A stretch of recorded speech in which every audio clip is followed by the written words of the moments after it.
சிவகங்கை மாவட்டம் காரைக்குடியில் அரசாங்கம் போட்ட பூட்டை தனியார் மதுபான விடுதியின் உரிமையாளர் உடைத்த செயலால் பரபரப்பு ஏற்பட்டது. பர்மா காலனி பகுதியில் செயல்பட்டு வந்த தனியார் மதுபான விடுதிக்கு பொதுமக்கள் எதிர்ப்பு தெரிவித்ததால் கடந்த 19ஆம் தேதி சார் ஆட்சியரே நேரில் வந்து பூட்டு போட்டார். இந்நிலையில் பூட்டை உடைத்து அங்கு வியாபாரம் நடந்துள்ளது. இதனை தட்டி கேட்க வந்த வட்டாட்சியரிடமும் தனியார் மதுபான விடுதியின் உரிமையாளர் வாக்குவாதத்தில் ஈடுபட்டார்.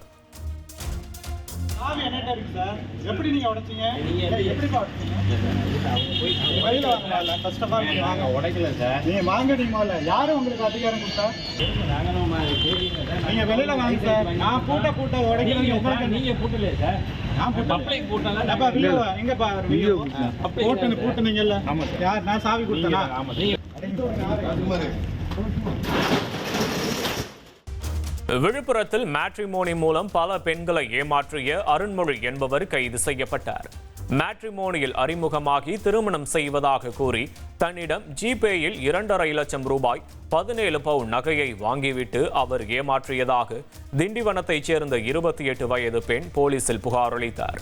பின்பு அவரை கைது செய்து விசாரித்ததில் அவருக்கு ஏற்கனவே திருமணமாகி 2 குழந்தைகள் இருப்பது தெரியவந்தது. கரூரில் தனியார் பள்ளியில் 7ஆம் வகுப்பு படிக்கும் கவி பிரணவ் என்ற மாணவன் பள்ளிக்கு தாமதமாக வந்ததாக கூறி உடற்கல்வி ஆசிரியர் பெரம்பால் அடித்து காயப்படுத்தியதாக அவரது தாய் பரபரப்பு குற்றச்சாட்டை முன்வைத்துள்ளார். இதில் காயமடைந்த மாணவன் மருத்துவமனையில் சேர்க்கப்பட்டு சிகிச்சை பெற்று வருவதாக தெரிய வருகிறது. மாணவன் தாக்குதல் குறித்து பேசிய வீடியோ வெளியாகி பரபரப்பை ஏற்படுத்தியுள்ளது. 2.66 கோடிக்கும் அதிகமான மக்களின் உள்ளங்களை வென்ற தந்தி டிவியின் டிஜிட்டல் தளங்கள், 1.25 கோடி யூடியூப் சப்ஸ்கிரைபர்ஸ், 47 லட்சம் ஃபேஸ்புக் ஃபாலோவர்ஸ், 25 லட்சம் இன்ஸ்டாகிராம் ஃபாலோவர்ஸ், 23 லட்சம் எக்ஸ் ஃபாலோவர்ஸ், 11 லட்சம் தந்தி ஆப் டவுன்லோட்ஸ், 35 லட்சம் வெப்சைட் மந்த்லி ஆக்டிவ் யூசர்ஸ். அசுரபலம் கொண்ட எங்கள் டிஜிட்டல் கரங்களில் உங்கள் விளம்பரங்களை சேர்க்க வாட்ஸ்அப் பண்ணுங்க 8939888378.